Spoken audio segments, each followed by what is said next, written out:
Are we streaming? We're good.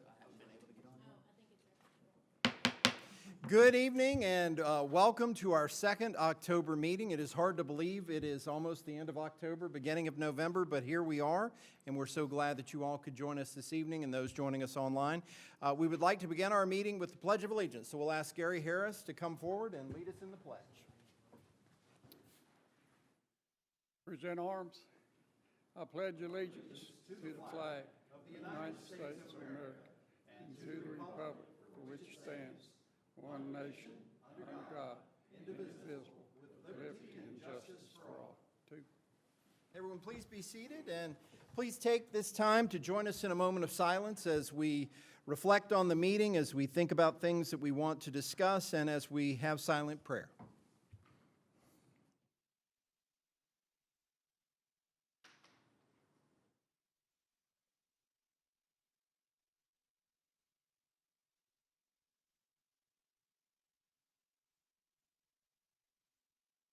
All right, thank you all very much. Before we get rolling, I do want to mention today is National First Responders Day. I want to say thank you to our police chief and, of course, to our whole Radford City Police Department, our fire and EMS team. We are so fortunate to have such an outstanding group looking out for us and being there anytime we need them. So happy National First Responders Day to everyone. We will open the floor for citizen comments on public matters, so we'll ask that you come down front. Please state your name for the record, use the microphone at the podium, and limit your comments to 3 minutes or less. So the floor is now open for citizen comments on public matters.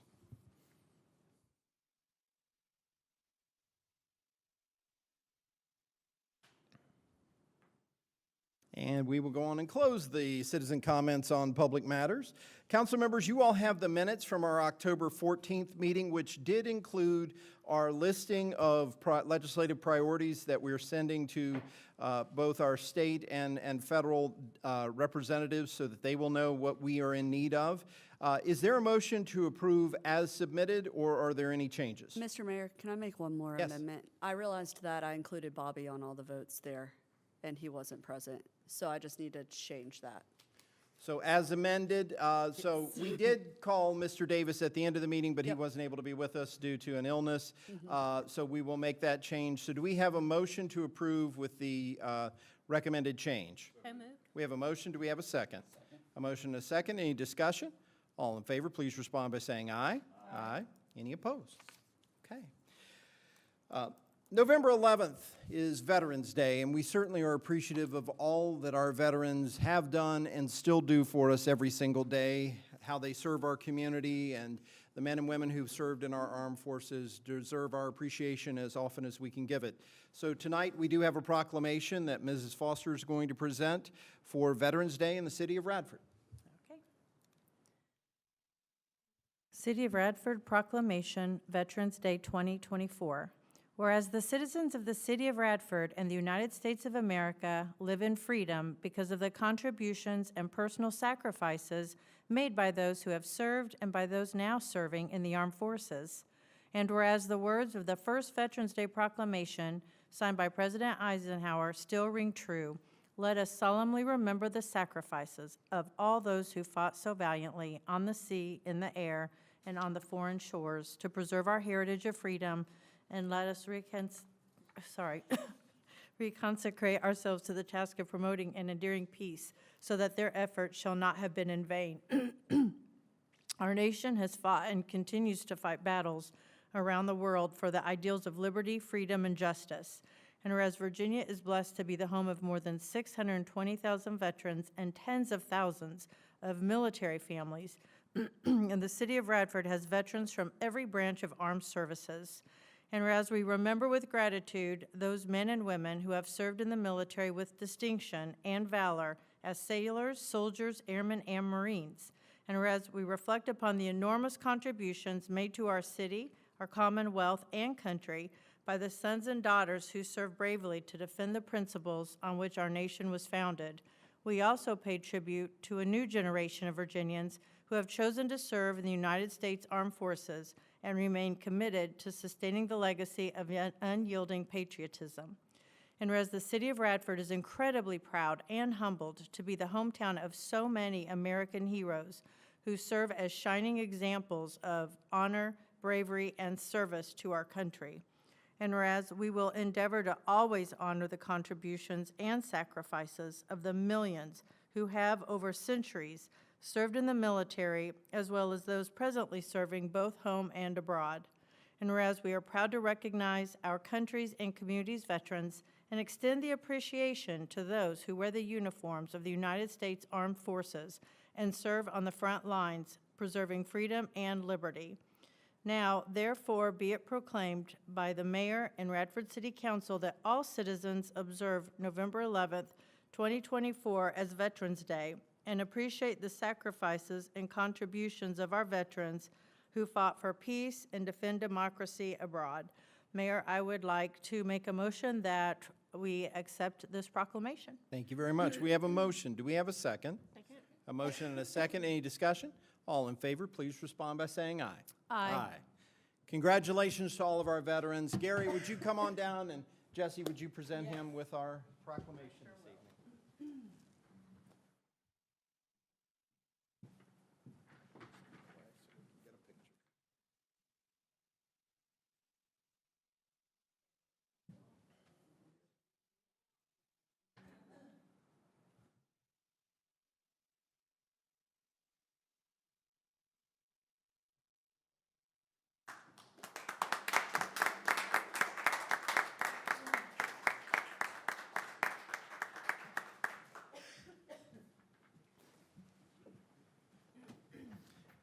Gary, we thank you and the other members of the VFW and the American Legion here in Radford for their service, as well as all of our veterans, both your service during your time in the armed forces, but also since. And so we thank you very much. Well, we really appreciate this. This sounded good.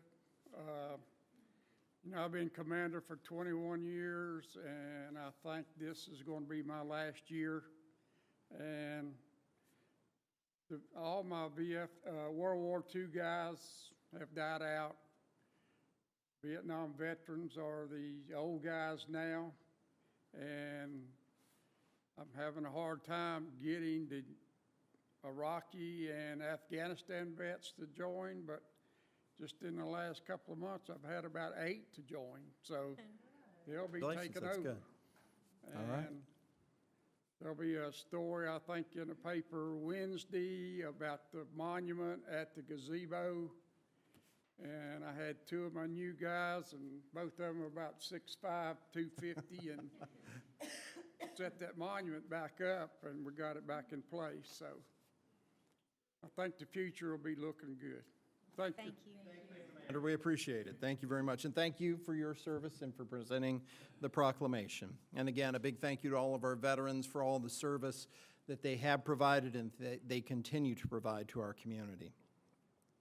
Council members, moving on to old business, we do have a right-of-way vacation request from ZL Fong and Nicholas Olinger that have requested a portion of the public right-of-way located between 9th Avenue and Prospect Street in Monroe Terrace. The request is for 1,700 square feet, which will allow them to expand their property lines and area as adjacent property owners. There's no impact on utilities, and an application fee has been paid. A public hearing was scheduled and held. It was scheduled September 23rd, held October 14th. No comments. Our Board of Viewers was appointed on October 14th, and they visited the site on October 23rd. David, there were no comments from the Board of Viewers, correct? We have 2 pieces of work to take care of tonight. We need to receive the Board of Viewers report, and then we also, if we choose to move forward, need to authorize the city attorney to prepare an ordinance. Any comments or questions?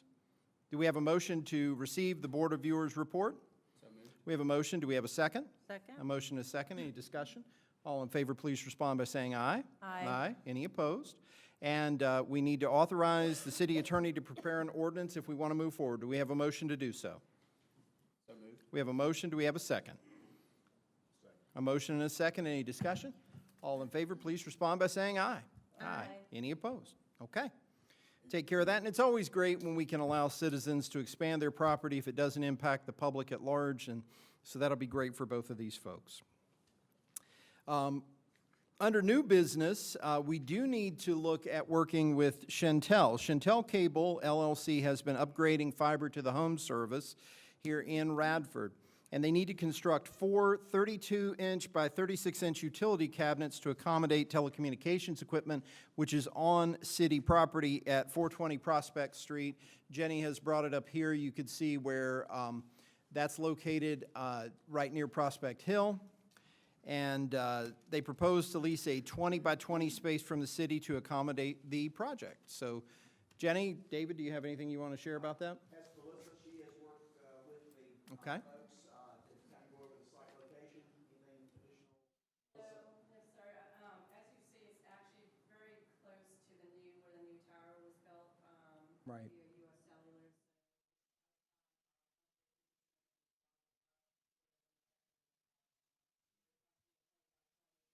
Site to be able to add fiber to our community. Outstanding. Outstanding. Council members, do you all have any questions? Y'all may recall Chantel sent us an email about a year ago now talking about the build-out. This is part of that build-out program that they've got for our community. Absolutely. Looks good to me. Do we have a motion to schedule a public hearing? So moved. We have a motion. Do we have a second? Second. A motion and a second. Any discussion? All in favor, please respond by saying aye. Aye. Any opposed? Okay. Council members, we have appropriation ordinance 1802.14 for a DMV grant for traffic services received by our police department in the amount of $11,500. The funds will be used for selective enforcement associated with speeding and click-it or ticket programs. The grant supports overtime for the officers, and it's matched with existing budgeted funds. Do we have a motion to accept appropriation ordinance 1802.14 in the amount of $11,500? So moved. We have a motion. Do we have a second? Second. And a second. Any discussion? All in favor, please respond by saying aye. Aye. Any opposed? And there's also an additional DMV grant, this one for alcohol. The police department's received a grant in the amount of $9,200. The funds will be used for selective enforcement associated with alcohol safety, and that again is overtime for officers. It's matched with existing budgeted funds and in-kind services. Council members, do we have a motion to approve 1802.15? Thank you very much. I forgot about the second reading. So we had 4 affirmative votes for 1802.14. Do we have a motion to dispense with a second reading if so desired? So moved. We have a motion. Do we have a second? Second. A motion and a second. Any discussion? All in favor, please respond by saying aye. Aye. Any opposed? Okay, now back to ordinance 1802.15 in the amount of $9,200. Do we have a motion to approve? So moved. We have a motion. Do we have a second? Second. A motion and a second. Any discussion? All in favor, please respond by saying aye. Aye. Having heard 4 affirmative votes, can we dispense with a second reading if so desired? Do we have a motion to approve? So moved. We have a motion. Do we have a second? Second. A motion and a second. Any discussion? All in favor, please respond by saying aye. Aye. Any opposed? Okay. Council members, we need appointments to the following boards and commissions: the Workforce Development Board, as well as the Beautification and Forestry Commission. Do we have any nominees for either of these commissions?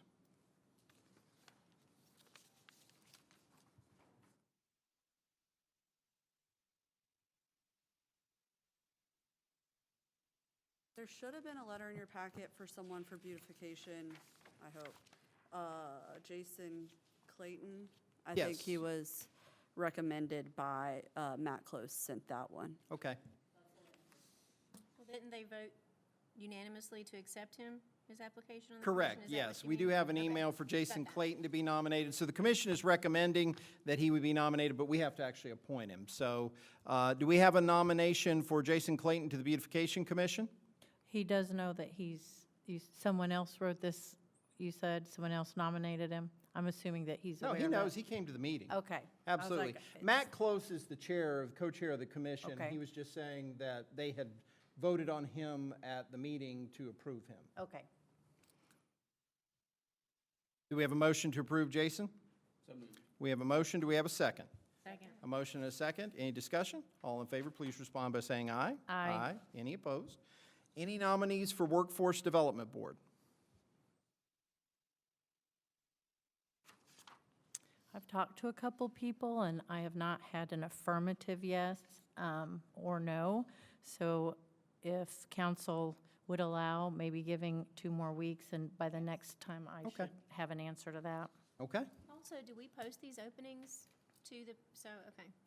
Just want to make sure. Okay.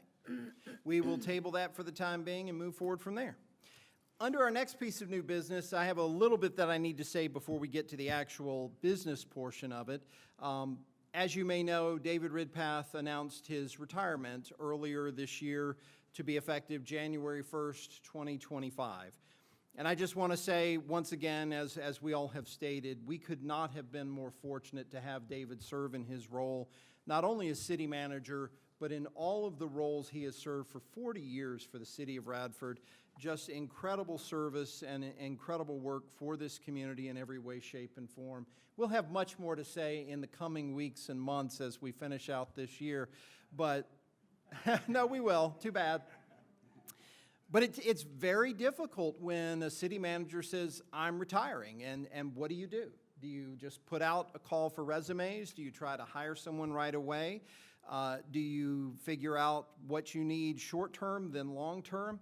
And council was faced with that decision. So together as a council, we came together and had some discussions and decided to work toward an interim city manager to begin with, and see how we go as we move in a transition. Having had David for so long and doing so many jobs and so many good things for the city, we felt like it was important to have that transition period and then decide where we're going to go with the long-term replacement for the city manager role. As such, council did work with Dawn Diamond. She helped us out very much, and with Mike Bedsall to help us get proposals from different people who provide these kinds of services. We also had a nominee as well of another potential candidate so that council could be informed about who might be available and who might be able to work with us. And we had the opportunity to talk with some folks to make a decision. And I can say that I think the process went well. That we had some very good discussion and got to talk to some wonderful people who could give us some insight as we're moving forward with this process. Over the last few weeks, things have started to come together, and the consensus of council at our last meeting was to move forward with an agreement with the Berkeley Group, and so we directed Mr. Bedsall to go ahead and get that paperwork all worked out for us, and that has been done. So as such, we have 2 things that we need to talk about tonight. We have an agreement with the Berkeley Group, which is the primary contract, as well as the work order. So we need to approve both of those items, and council needs to authorize me as mayor to sign on behalf of the city. So before we do that, is there any discussion, question, or comment? Hearing none, do we have a motion to approve the agreement with the Berkeley Group and for me to sign as mayor on behalf of the city of Radford? We have a motion. Do we have a second? A motion and a second. Any discussion? Jenny, will you call the roll on this one? Yes. Yes? Yes. Yes. And then we also need a motion to approve the work order and for me to sign that as mayor as well. Do we have a motion to do so? So moved. We have a motion. Do we have a second? Second? A motion and a second. Any discussion? Jenny, would you call the roll once again? Yes. Yes. Yes. Yes. And so with that, we are pleased to announce that the gentleman who is the representative of the Berkeley Group who will be working with us is Mr. Craig Meadows, who is here with us this evening, and we welcome you. We could not be more fortunate as a community to go with David Ridpath being such a knowledgeable, wonderful individual as our city manager, to have someone like Craig Meadows come in and serve in the interim role, who's had 34 years in public sector service in North Carolina and Virginia. I am going to read just a little bit so I get it correct here. And that includes various leadership roles, both locally with the state and national organizations. He has a bachelor's degree in accounting from Gardner-Webb University, a certified public accountant. He is a graduate of the Municipal Administration Program at the University of North Carolina. He also has a graduate certificate in local government management from Virginia Tech and is a graduate of the Senior Executive Institute at the Weldon Cooper Center. You may know him most recently from his work as the administrator from Montgomery County, and we could not be more fortunate to have him stepping into this role with us for at least the next 6 months beyond the time that David leaves us. And then we're going to go from there and see where we go. We don't have all the details worked out on how we're moving forward with every single thing, but we are so fortunate to have you, Mr. Meadows. Thank you so much for joining us, and we're pleased to have this part of the process moving forward. I'm pleased with all the work of my fellow council members. I want to thank you all very much for your diligence and effort, and for all of us coming together to make a good decision moving us forward as a city. So, thank you and welcome. With that, David, I'll turn the floor over to you. Sure. Good evening. Well, I don't know how quick this will be. We got right many things that have been going on. We've been really busy over the last few weeks. As you all know, we got Trick or Treat Trail is Wednesday downtown. So just be careful, use caution down there. Staff's been working to be sure the area is safe, both police department and fire department, on that wonderful thing for our event for our children and our community. Finally, East Main Street striping is done. While you've dodged each other and cars as we've gone down through there over the last few weeks, the striping marking is really, really nice. It's the new wider version. Everything is taped down, so it's really shines well at night. So it should be a much improved safety item, and then that's kind of what roads will look like in striping going forward. So that's the newest and best. So that project is now officially complete. Also, want to let you know that our leaf collection program kicked off today. So we were only a week late getting started. We have got right-of-ways all caught up mowing. We are mowing the parks again. They finally dried out enough so that we're able to catch up on that. As I mentioned 2 weeks ago, we have worked with some of our neighboring jurisdictions to help us in relocating some of the sporting events throughout the fall, and we'll continue to do that as we start our rebuild process going along. Also, wanted to mention that we have got, I mentioned the leaf collection, but also want to talk a little bit about Helene. Our staff, Jenny, Melissa, and I, and Rodney have been meeting with, had a host of VDM officials here. Also, folks from FEMA have been here. Everything from floodplain management to how to file claims, to the grant programs, to looking at how we start back into this process to make our community whole again. So I've asked Jenny if she would do just a overview, kind of with some pictures to give you an idea of what things look like and where we are on status for the public.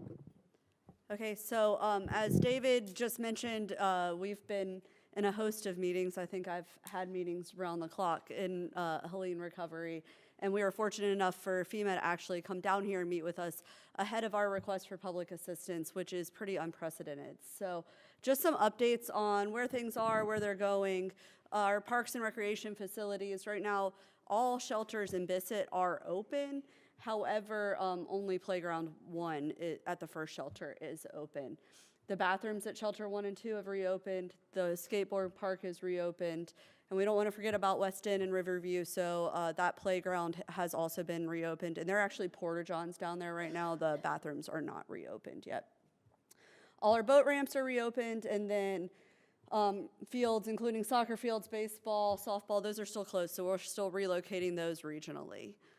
Animal control, and Chief's back there if he needed to talk on it a little bit too, but right now they're at limited operations for large animals. We're using mutual aid agreements for those smaller animals, and then in the process of working on getting those repair estimates for our temporary facilities and looking at that long-term recovery plan for that facility, which that includes some partnerships not only with FEMA and VDM, but also we're doing some outreach with our delegates and political partners to see what's available for us with that.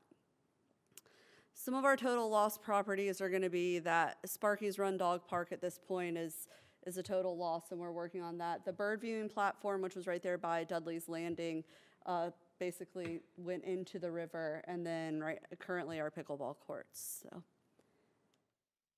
Here's just an aerial overview. That's the water treatment plant, and then you can see how high the river came during that. So I think that's actually Riverview shelter that you can see in that one.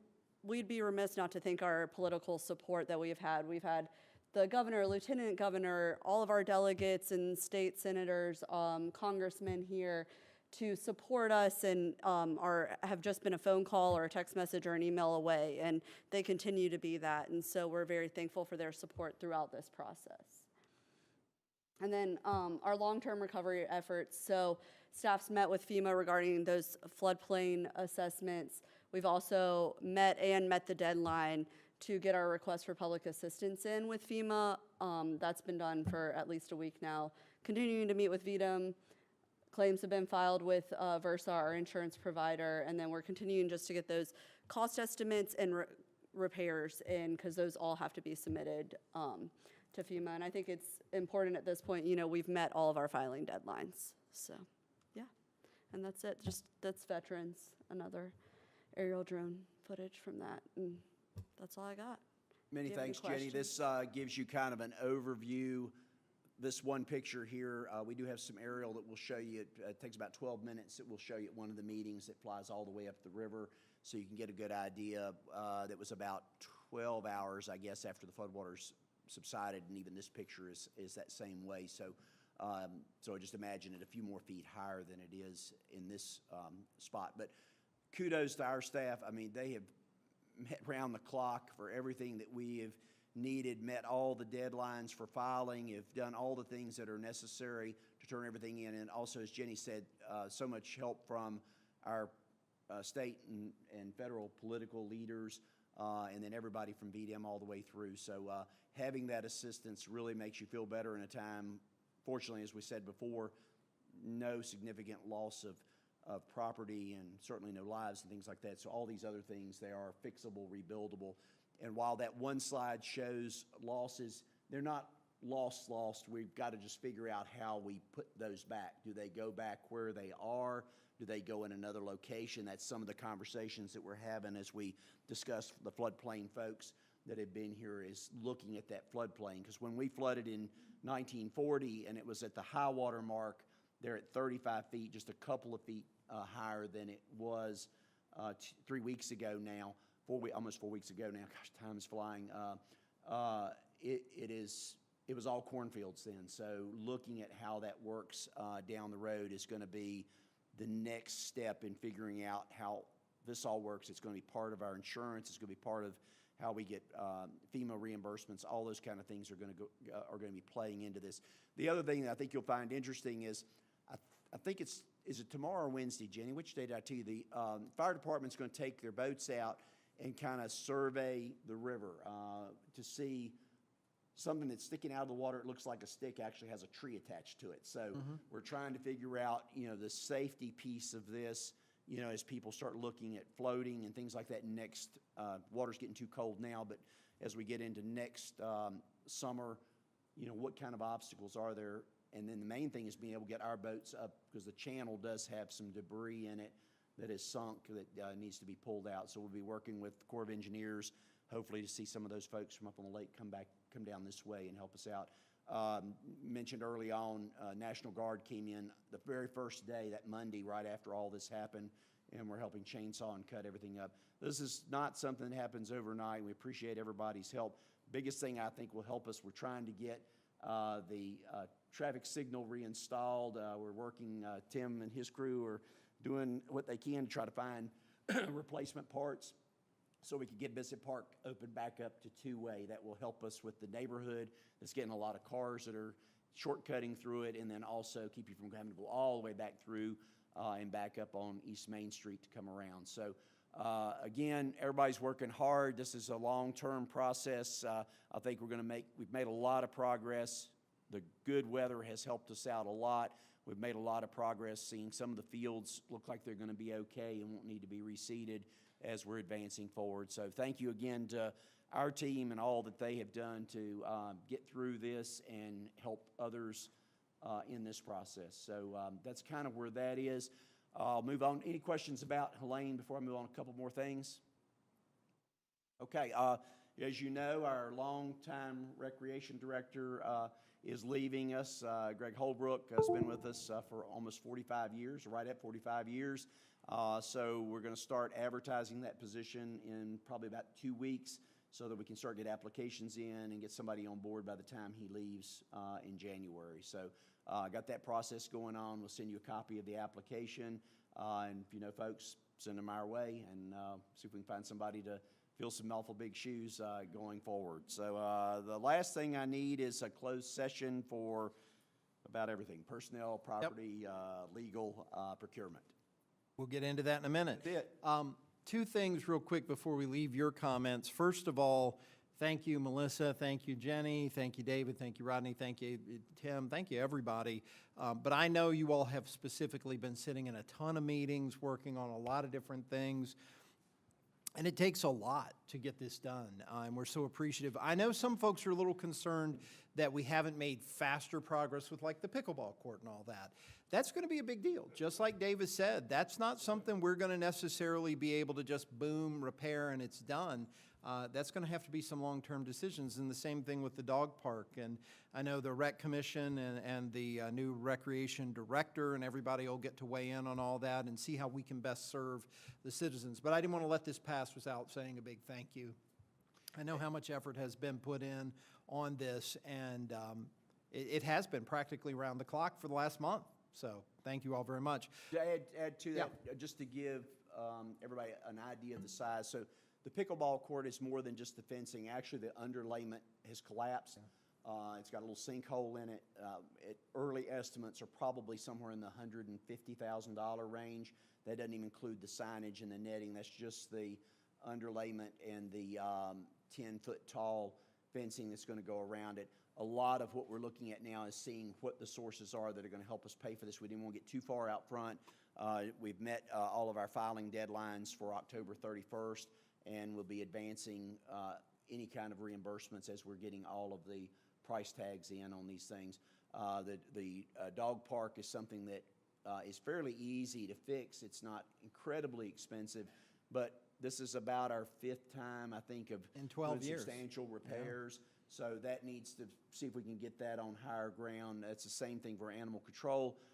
We've got temporary facilities set up for that, and that should be a little better in operation in the next few weeks, but then a more permanent temporary facility to get us through the next 6 months as we're looking at what those alternatives might be to look for, again, more permanent space, hopefully on higher ground, because I think Jerry and I were figuring 7 or 8 times that animal control has been evacuated in the last 10 years. So any chance of flooding, we move them out from down there just to prevent any risks. So those are the gravity of the things that we're looking at, not only in the repair and fixing, but looking more long-term to be sure that we don't have these ongoing issues, because we have had more threats.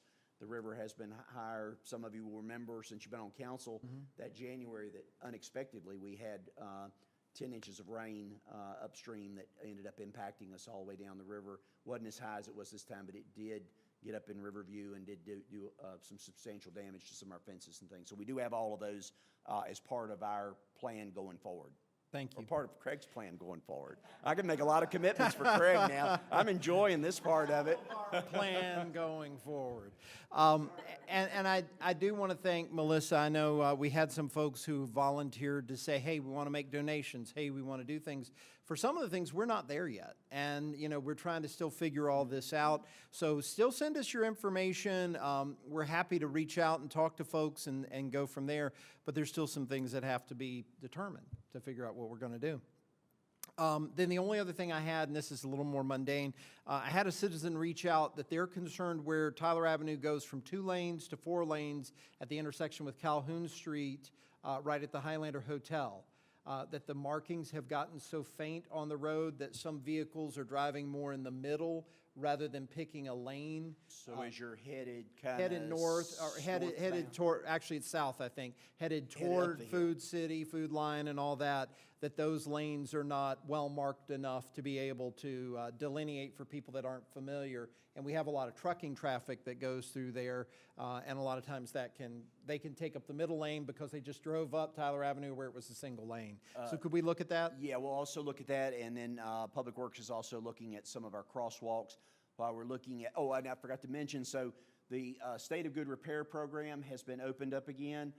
We are eligible for our East Main Street from about where it left off at Tyler, back up the hill. You may recall originally it went all the way up to Bissett Park, which is where the last phases for all the ones in West End. We had 5 State of Good Repair projects in West End that made it all the way to Grove Avenue, I believe. So we'll pick up from there, go all the way to Tyler for those markings. We'll apply for that in the month of November.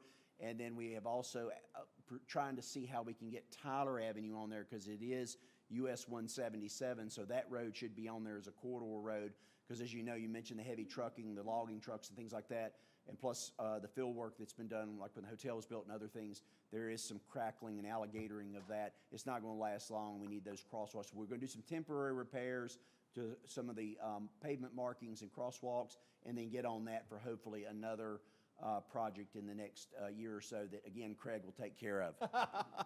Look at him smile when he says that, too. That's the fun part. Thank you, David. Jesse, what do you have for us this evening? I did go on the tour that I had mentioned with the commander of the Arsenal, and I have just some quick notes that I thought would be of interest to everyone. The commander position does rotate out every 2 years, which is probably some of the challenge that we have with that continuity on our side. She is now what they call a short timer in the military, but she has assured me that she will make introductions when the new commander arrives. They do have 26 civilians that stay. They're in leadership for that continuity. They use 40 million gallons of water a day. They have an extensive treatment system, so before they put the 40 million gallons back, it is very well treated, and they actually have a gold star rating. They have 12 tenants on site and 2 that use propellant. They are the only ones in the U.S. to produce this nitrocellulose. It's the largest in the world other than China. They have a new incinerator, so there should be no more open burns. They're, on the Arsenal, I had asked how large it was because it seemed so expansive. My tour was really just a little under 4 hours, and I probably could have been there 3 more weeks. But right there where it's sitting that we think of is 4,000 acres, but they also have 2,000 in Dublin that they're using for storage right now that I actually was not aware of. So just a few little highlights, just some tidbits I thought were of interest. And just a note on the incinerator facility, it's not quite done yet, but next year. That's the plan, yeah. Yeah, so, but they said that they should have no more open burns. So that is promising. I wanted to give a quick rundown, too, of some of the assistance that we've received with our Radford Animal Control. The pre-hurricane, we had citizens fostering the animals that were housed at the shelter. Dr. Lawrence at West End Animal Clinic for housing dogs. That were not really appropriate to go into foster homes, so they were able to take those in. Eileen, I may mess up some of these names. Eileen Mahan, Director of Montgomery County Animal Control. They were housing all the cats that were also not appropriate for foster homes. Post-hurricane, we have received numerous donations from other departments and other animal control. I've got Dinwiddie, Isle of Wight, Suffolk County. I think there was one more. Floyd, well, I think I've got them coming. I was thinking a little bit further out. Powhatan? Yes, Powhatan, that's it, yep. So, Virginia Animal Control Association and their conference of attendees, they had donations that included collars, leashes, dry food, wet food, flea and tick meds, grooming equipment, blankets, towels, laundry detergent, cleaning supplies. John Fulbert, Shelter Director at Shenandoah Valley Animal Services, coordinated and delivered donations from their community and also CMA Valley car dealerships, and Salon Platinum, who also did supply drives, some of the similar things, collars, leashes, dry food, etc. They also had $350 in cash. Mary Weeks from the Floyd County Humane Society, along with Dogtown Roadhouse in Floyd County. They presented a check for just over $1,880 and a box of dog coats and harnesses. An anonymous donor donated a $100 check. Another donation come in of $100. There have been countless parcels being delivered because all of the other sheriff's departments did put out a wish list, and so there's still things coming in right now. I had a friend that just called me. She wants to donate a washer and dryer because, of course, those were all underwater. Let me see if I have everyone.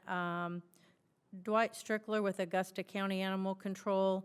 They basically provided an emergency shelter in a trailer for us for some short-term care, delivery, and collections of donations from Augusta County, Shenandoah Valley, Stanton, and Waynesboro. So just to point out that this really has been a real community effort, not just our little local community, but our larger community here in Virginia. So I just want to give a big thank you to all of those that helped us in that matter.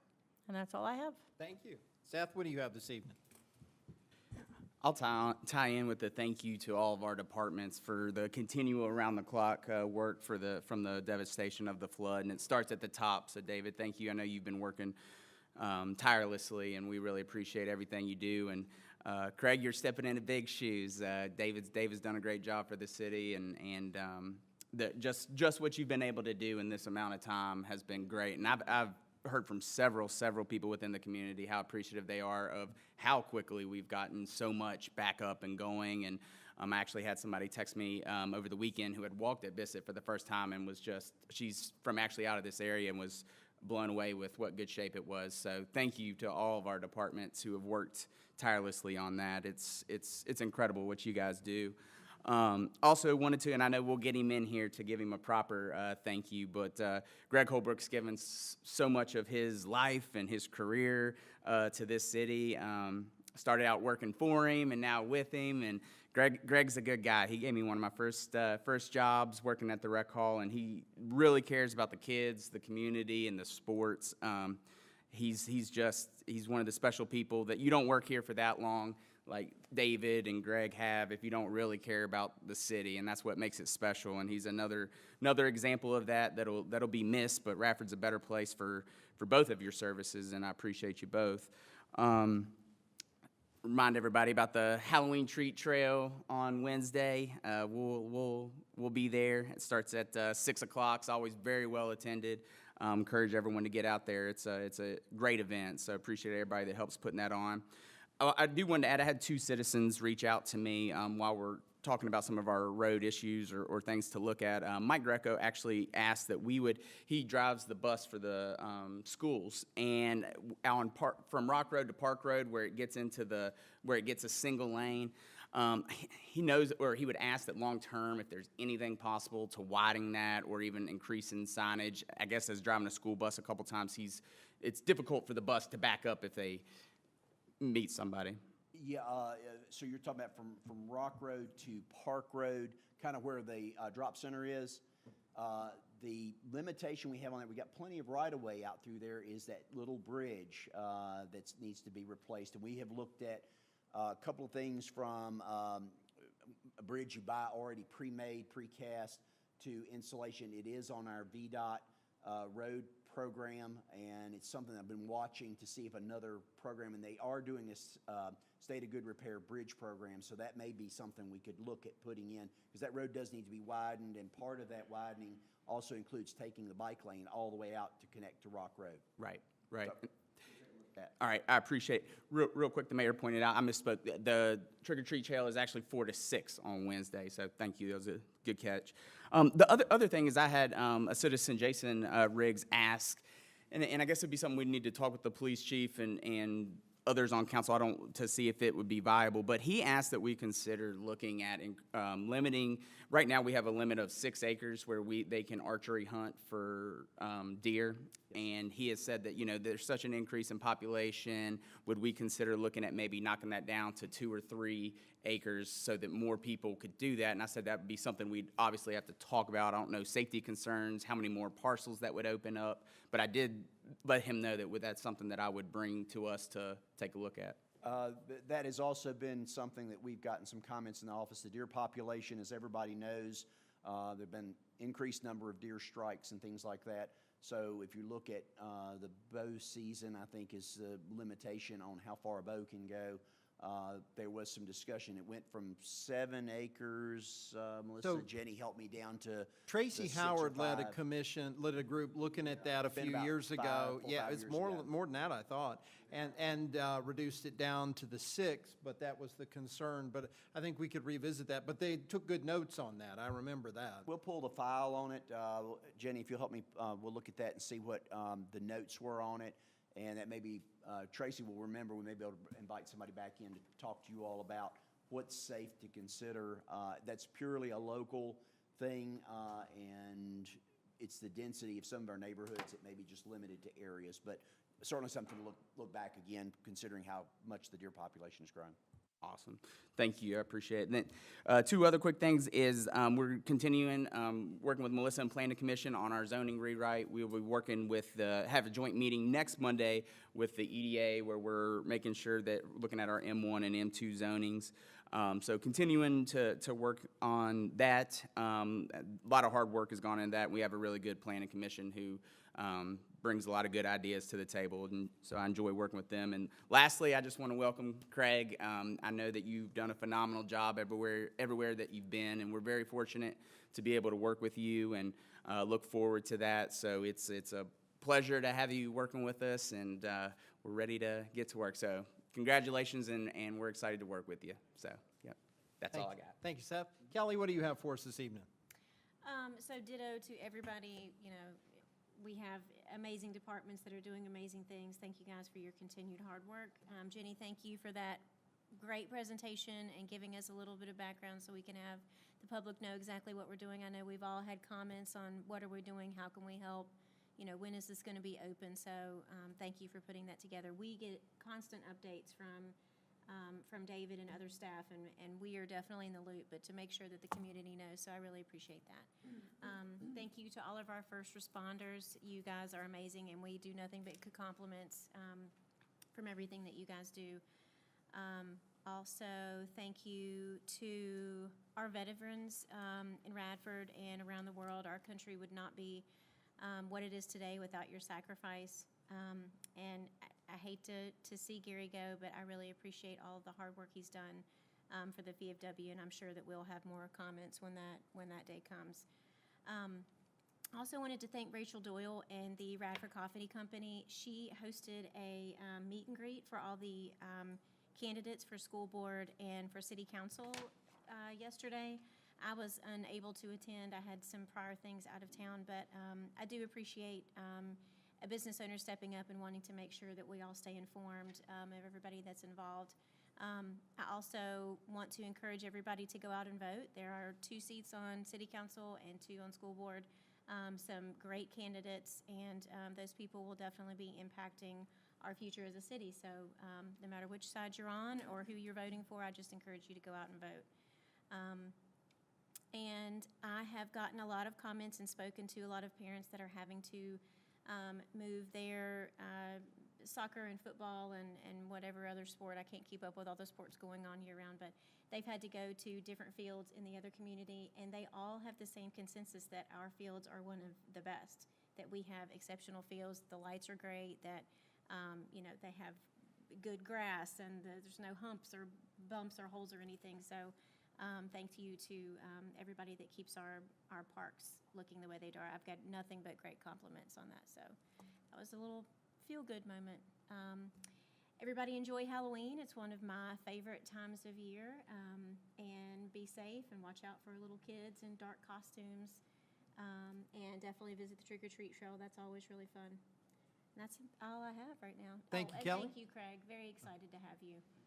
You're going to do great things. We've got a lot of work ahead, but excited to have you on board. Thank you, Kelly. Bobby, what do you have for us? Yeah, David, I appreciate everything you've done. I'm sure after all the flood and everything that's happened, I'm sure retirement's probably really in order, So I get that. And speaking you and the city, I've had quite a few people reach out to me that live here but work in Montgomery County. And they're very impressed with Radford, how quickly we got everything up and running, and unlike maybe some of our neighbors, not so much. They had a comparison between Radford and some areas where they work, and they couldn't understand why couldn't everybody else measure up to Radford. That's what I was getting. So thank you, and for everyone. Police chief and everybody that worked tirelessly, working, probably around the clock. And I know you're always working around the clock, but I'm sure you were doing it too. And I'd also like to say that we have a new family member. So I've got a third grandson. So it's Carter Stephen Shiplett. So I think that may be it.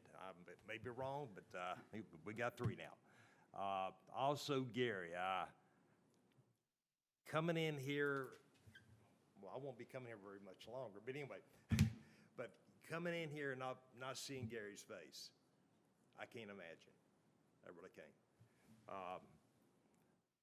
I think Gary is a true blessing to the city, and it's always been a pleasure to talk to him, and I appreciate everything he's done. And by the way, my council members, appreciate everything you guys have done out there, and I've been pretty busy as far as grandson coming and other things too, but thank you for everything, and so I think that's pretty much it. Thank you. Thanks, Bobby, and congratulations. Oh, thank you. Thank you for increasing the population. We appreciate that to your whole Yeah. family. Well, it's not one yet, it's a quarter. There you Yeah, go. it's not- Lots of good things happening in Radford Wednesday. In addition to the trick-or-treat trail, there is a special basketball game down at the Dedman Center with Radford University basketball that is also going to be a trick-or-treat event, so folks can go directly from that to the other, and it'll be kind of nice. I know our staff worked hard to see if they could coordinate that, so it could be a nice whole evening of activity. Again, thank you to everybody for all their hard work. Until you've actually seen a little bit behind the scenes, you have no idea the amount of time and energy that's expended on behalf of the citizens of the city of Radford. No stone goes unturned. Everything is answered as quickly as possible, whether it's an individual citizen's concern about some issue that they're having in their lives, to a utility need, to something as big and massive as a flood. Radford does a good job with that. And so I concur, Bobby. We do a great job getting things back online, but it's because of our people, and we're so appreciative of that. I did want to mention all of council received a little note from Atmos Energy, which is our natural gas provider here in the city of Radford, just sort of updating us on providing the safest natural gas possible, and they wanted us to share. They asked that we please share with our community, so we will, and we'll share some of this with Jenny that we could put out there on social media. How to detect leaking natural gas, if you should have that happen. The distinctive rotten egg or skunk-like odor that is added to the gas so you can smell it. Listen for a hissing or whistling sound near a gas appliance or a roaring sound near a pipeline, and then look for blowing dust, bubbling water, or dead vegetation near a gas line. Gas is a wonderful resource for us here in the community, and Atmos does a great job, and we thank them for sharing that information with our entire community. The only other thing I'll say, if you have questions about anything that council's working on, whether it's something we're addressing at a meeting, our finances, anything else, ask us. I think there are folks that share information that is not 100% accurate, and we would very much prefer that you talk to all of us. Ask a question. If you have a question, we are more than happy to answer the questions and talk with you about it, whether it's during citizen comments or individually. Please ask so that you'll be in the know, because all of us work really hard to be transparent. And as such, we do need to go into a closed session to address some things that in the near future we will be sharing with you. So, Seth, I'm going to turn to you to take us into closed session. I'd like to make a motion to convene a closed meeting for the purpose of discussion or consideration of the investment of public funds where competition or bargaining is involved, where if made public initially, the financial interests of the governmental unit would be affected adversely. 2.2-3711A6. Discussion or consideration of the acquisition of real property for a public purpose or or of the disposition of publicly held property, where discussion in an open meeting would adversely affect the bargaining position or negotiating strategy of the public body, under Virginia Code Section 2.23711A3. All right. We have a motion to move into closed session. Do we have a second? Second. A motion and a second. Any discussion? All in favor, please respond by saying aye. Aye. Any opposed? All right, we will go into closed session, and then we'll invite you back in when we're done.